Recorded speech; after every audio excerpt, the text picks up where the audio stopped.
Step into the enthralling world of Outlander, a spellbinding TV series that weaves together history, romance, and adventure, captivating audiences worldwide. As avid fans of this remarkable show, we have all been swept away by its breathtaking landscapes, passionate characters, and gripping storytelling. However, like any intricate production, even the most beloved series can stumble upon some missteps along the way.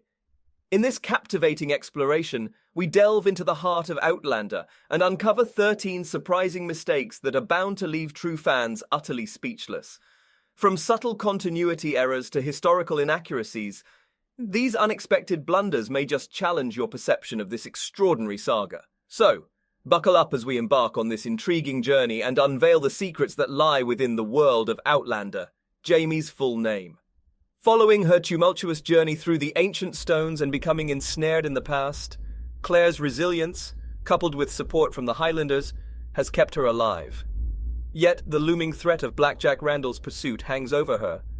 To evade capture and his cruel intentions, Claire faces a perilous choice. She must assimilate as a Scot, necessitating a marriage to Jaime. In the episode titled The Wedding, Claire vehemently objects to marrying Jaime due to her lack of knowledge about his true name. However, a revelation from the preceding episode, the garrison commander, complicates matters. In this episode, Claire pursues the marriage contract, which explicitly presents both her and Jaime's full names. Consequently, it's evident that Claire must have been aware of Jaime's complete name, casting doubt on her earlier claim of ignorance. Noble titles. Parted from Claire, Jaime secures employment as a groom on the beleaguered Hellwater estate, serving the aristocracy. As he bides his time in this role, a new character emerges. Lord William Dunsany, the estate's proprietor. Lord Dunsany's intricate tapestry of familial conflicts poses a potential entanglement for Jaime if he's not cautious. In due course, we encounter Lord William Dunsany's offspring, Geneva and Isabel. They are explicitly referred to as Lady Geneva and Lady Isabel, although historically accurate titles diverge. In actuality, Lord Dunsany held the title of a baron, and his daughters should have been addressed as Miss rather than Lady. The title Lady is reserved for daughters of dukes, earls, or marquises. The useless knife. Merely moments into the episode, right after the opening theme, the scene unfolds in the heart of the night. Claire peacefully slumbers alone, when abruptly an unfamiliar man launches a fierce attack upon her in her bed, issuing threats. Reacting swiftly, Claire brandishes a knife, issuing a stern warning to him to retreat. His refusal compels her to defensively slash at him, resulting in his stumble and subsequent unconsciousness. Pay keen attention to this intense altercation, with a particular focus on Claire's knife. After her defensive strike, the blade of her weapon displays a subtle wobble, indicative of its harmless composition as a rubber prop. Regenerating sandwich. In a departure from the norm, the series' latest episode unfolds without the presence of either Claire or Jaime. Instead, the focus shifts to Brianna, who embarks on a journey mirroring her mother's footsteps. She ventures through the enigmatic stones, arriving in 18th century Scotland. Meanwhile, Roger, driven by the hope of finding her, joins her quest.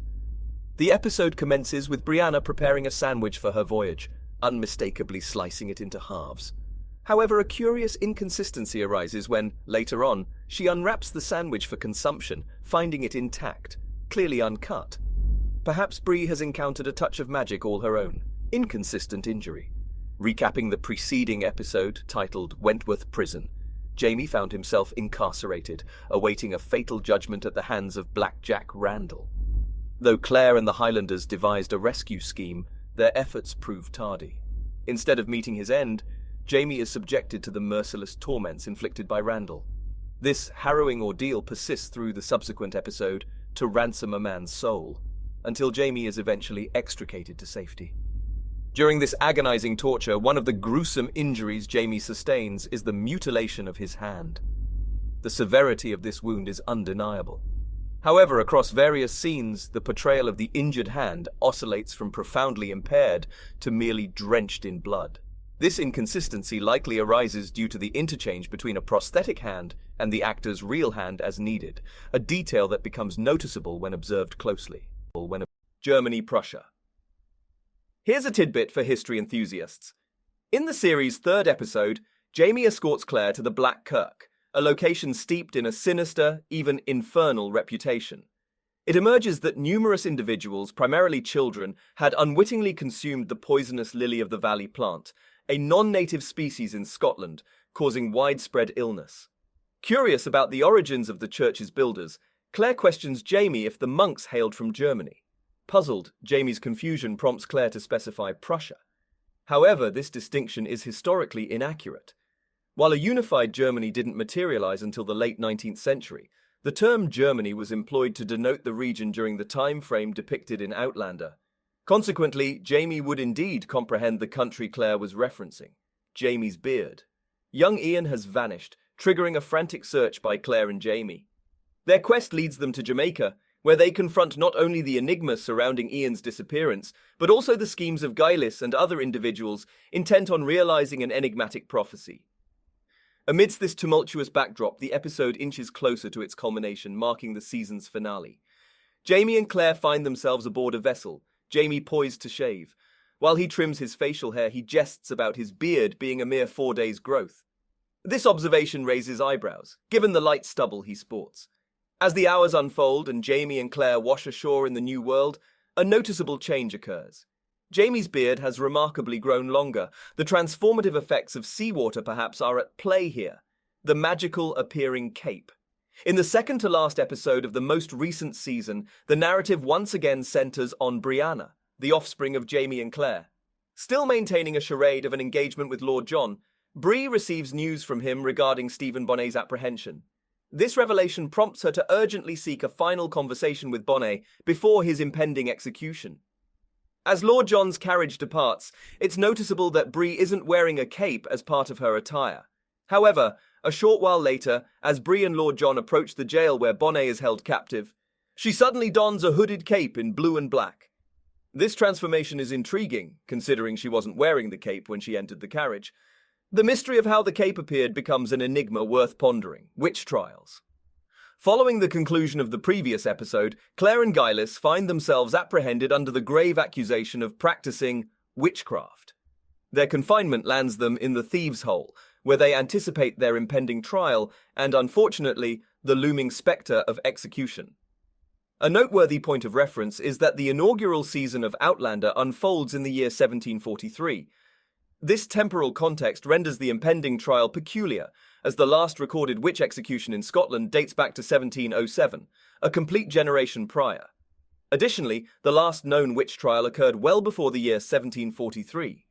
It's also worth mentioning that the zealous pursuit of alleged witches, depicted earlier, was primarily a disposition attributed to the Lowland Scots, rather than commonly observed in the Highlands as portrayed. The definition of insanity. Upon discovering his name falsely included among Jacobite combatants, Jaime is resolute in rallying support for his cause. However, his Uncle Colum harbors divergent intentions that threaten to obstruct their efforts. Early in the episode, Claire and Jaime engage in a conversation encompassing these matters and more. In the midst of their dialogue, Claire utters the phrase, "They say the definition of insanity is doing the same thing over and over and expecting a different result." In reality, this statement could not have been uttered by her, as the phrase itself existed during her era, neither in the 1700s nor in the 1940s. Intriguingly, the earliest documented instance of this saying appears in the basic text of Narcotics Anonymous, published in 1982. This incongruity, though minor, stands as a curious oversight. Different dresses.